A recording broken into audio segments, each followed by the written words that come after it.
नमस्ते दर्शकों। तो ये है हमारा गार्डन। थोड़ा मैसी हो रखा है इस टाइम पे, पर हम गार्डन के ऊपर एक ओवरव्यू वाला वीडियो भी लाएंगे। लेकिन उससे पहले आपको यहाँ ले आते हैं। ये गेहूं की टंकी थी, उसको हमने काटा, मेरे चाचा ने काटा था और काट के उसका तख्ता बन गया। अब तख्ते पे हमने पहले प्राइमर किया, ये मेटल के ऊपर करने वाला प्राइमर है, और उसके बाद अब हम ये ब्रिल वाइट पेंट करेंगे। इससे क्या होगा कि ये एक तो मजबूत हो जाएगी, और दूसरा रीज़न है कि जब गर्मियों में सूरज की धूप इसके ऊपर पड़ेगी तो ये सूरज की हीट को रिफ्लेक्ट करेगी। तो काम चल रहा है।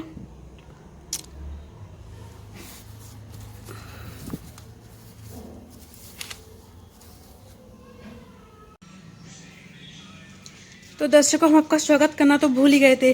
Welcome to my YouTube channel. तो आगे का अपडेट ये है कि इस लोहे के तख्ते पर पेंट हो चुका है और गार्डन की सफाई भी हो चुकी है और पौधों की प्रूनिंग भी हो चुकी है। तो कल हमने ये सारे काम किए थे। इस पे काफ़ी स्मूथ फिनिशिंग आ रही है, और वो इसलिए कि इस पे प्राइमर के और वाइट पेंट के दोनों के दो कोट हुए हैं दोनों साइड। और ये है हमारी स्क्रिप्ट। अब प्लान ये है कि इस तख्ते को, ये जो बड़ा वाला है, इसको हम यहाँ रखेंगे इस बेंच के ऊपर, क्योंकि जो ये इससे पहले हमने यहाँ पे ये लकड़ी की प्लाई बिछाई थी, और ये तेज़ धूप से और मौसम के बदलने से चटक गई है। और जहाँ तक अनुमान है कि ये फ्यूचर में गमलों के नीचे से निकलने वाले पानी से गल भी सकती है। तो ये लोहे का तख्ता हमें इस पे इसलिए बिछाना है ताकि ये जो हमारी लकड़ी की बेंच हैं ये बची रहें। और जो ये दूसरा वाला है, ये दूसरा छोटा वाला तख्ता, इसको हम यहाँ बिछाएंगे इस वाली बेंच पे। और जो तीसरा वाला तख्ता है, इसको हम यहाँ बिछाएंगे अपने डंबल्स के नीचे। वीडियो में भी आवाज़ थोड़ी अलग सी आ रही है, रियल में मेरी आवाज़ ऐसी नहीं है। खैर, लेट्स डू दिस। तो डंबल्स के नीचे ये तख्ता बिछ चुका है, लुकिंग गुड आई थिंक। और दूसरा यहाँ भी बिछ चुका है, छोटा वाला। और सबसे बड़ा वाला ये रहा, काफ़ी अच्छा लग रहा है। तो ये तख्ता बिछाने के फ़ायदे तो कई सारे हैं, जैसे कि ये सूरज की जो हीट होती है उसको रिफ्लेक्ट करेगा। दूसरा जो है, ये हमारे जो बेंच है लकड़ी की, उसको पानी से बचाएगा। कई फ़ायदे हैं। तीसरा है कि हमारे जो बेंच पे पौधे को रखने के लिए जगह ज़्यादा मिलेगी हमें, क्योंकि यहाँ पे बेंचों के बीच में गैप है थोड़ा। लेकिन नुकसान भी है इसका। एक नुकसान ये है कि गर्मियों में जब तेज़ धूप होगी तो तेज़ धूप से ये लोहे का तख्ता गर्म हो जाएगा। तो इसलिए हमने इस पर वाइट पेंट किया है ताकि ज़्यादा नुकसान ना हो पौधों को। नेक्स्ट अपडेट ये है कि हम गर्मियों के पौधों के लिए गमले तैयार कर रहे हैं। तो ये तैयार कैसे किए हैं? सबसे पहले आपको 1/4 गमले को मिट्टी से भर लेना है, अच्छे से हाथ से दाब देना है उसको। और हाथ से दाबने के बाद उस पर किचन वेस्ट हो या फिर सूखे पत्ते हों या फिर कोई भी आपके पास जो गार्डन के सूखे पत्ते होते हैं, उनकी एक पतली सी लेयर लगा लेनी है। उसके ऊपर मिट्टी, फिर एक लेयर मिट्टी, फिर एक लेयर। तो जब ये 1/4 खाली रह जाए, पौधा रखने की जगह छोड़नी है ऊपर इसमें, तो 1/4 जब खाली रह जाए उसके बाद रुक जाना है। अब पतली लेयर इसलिए लगानी है क्योंकि इसमें डिकम्पोजिशन के दौरान नीचे से गमले के छेद के नीचे से पानी ना निकले और दूसरा इसमें कीड़े पैदा ना हो, तो पतली लेयर का ये फ़ायदा है। नेक्स्ट अपडेट ये है कि हमने ज़िंदगी में फर्स्ट टाइम बायो एंजाइम बनाया है।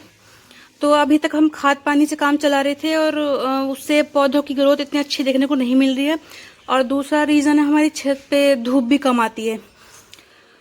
नेक्स्ट है ये है दाल चावल धोने के बाद जो पानी हम फेंक देते हैं उसे मैंने बॉटल में भर के रख लिया। ये फर्मेंट होगा तो हम इसे डाइल्यूट करके यूज़ करेंगे अपने पौधों में। इसमें भी वही है। तो बायो एंजाइम में मैंने एक तो केले का छिलका और नींबू का छिलका और ये जो संतरे का छिलका है, ये तीनों यूज़ किए हैं। ये मिक्स है बायो एंजाइम। आगे हम अलग अलग यूज़ करेंगे, जैसे जैसे हमें बॉटल्स मिलती जाएंगी बॉटल्स इकट्ठा करेंगे और उसमें सेपरेटली बायो एंजाइम बनाएंगे। तो इसको भी आपको डाइल्यूट करके यूज़ करना है और इसका ढक्कन जो है रोज़ खोल के इसकी गैस को रिलीज़ कर देना है। इतना सा काम हमको रोज़ करना होता है बस। और नेक्स्ट है हमारी ये न्यू वाटरिंग कैन, पहली और नई watering can. I have never had any watering can before. जुगाड़ तो हमने करा था, ये पतंजलि का जो सनफ्लावर ऑयल आता है उसका, सॉरी सरसों का तेल, नॉट सनफ्लावर, उस सरसों के तेल की ये कैन थी, तो उसको हमने वाटरिंग कैन बना लिया था। तो ये जुगाड़ भी आप कर सकते हैं। आगे वीडियो भी आएगी how to reuse and reduce your waste.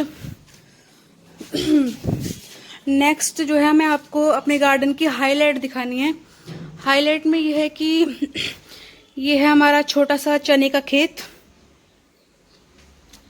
काफ़ी घना हो रखा है और इस पे ऐसे हाथ फेरने में कितना मजा आता है।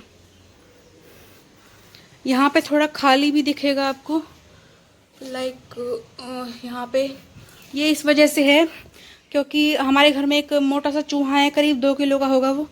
तो वो पहले बेंच पे चढ़ता है और फिर गमले में कूदता है, फिर इसमें जंप मारता होगा, आई एम एज्यूमिंग दैट। तो वो उसने आके यहाँ पे कई सारे चने खोद खोद के खा लिए। नेक्स्ट हमारी हाईलाइट है ये पैंसी के फ्लावर्स। ये ऐसे लग रहे हैं जैसे कोई बटरफ्लाई हो और ये मुंह चढ़ा रही हो।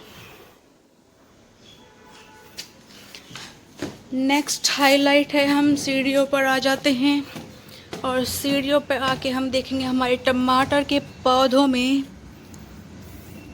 फ्लावरिंग हो रही है और ये फूल धीरे धीरे सूख कर टमाटर बन जाएंगे आई गेस।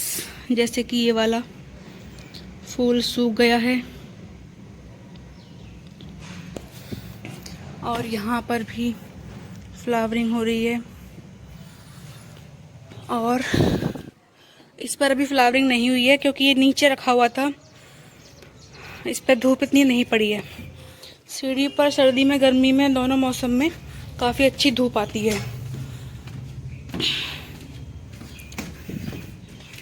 ये तो हो गई हमारी हाईलाइट। नेक्स्ट वीडियो में आपको मैं अपनी सारी ड्राइंग दिखाऊंगी, जितना भी मेरा आर्ट कलेक्शन है, सारी मतलब ड्राइंग पेंटिंग जितनी भी है वो आपको दिखाई जाएगी। So next wait for the next video. So this is my cosy place. ये वीडियो देखने के लिए और मुझे पेशेंटली सुनने के लिए थैंक यू सो मच।